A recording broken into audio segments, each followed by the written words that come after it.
ngayon ang panahon na para sa iyo.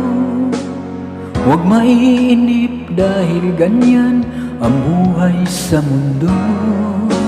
Huwag mawawalan ng pag-asa, darating din ang ligaya. Ang isipin mo'y may bukas pa na mayroong saya.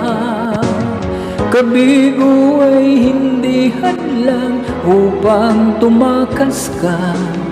Huwag kang iiwas pag nabibigo, dapat na lumaban ka.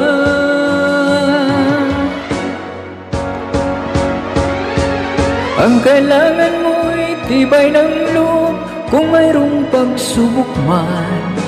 Ang liwanag ay di magtatagal at muling mamamasdan.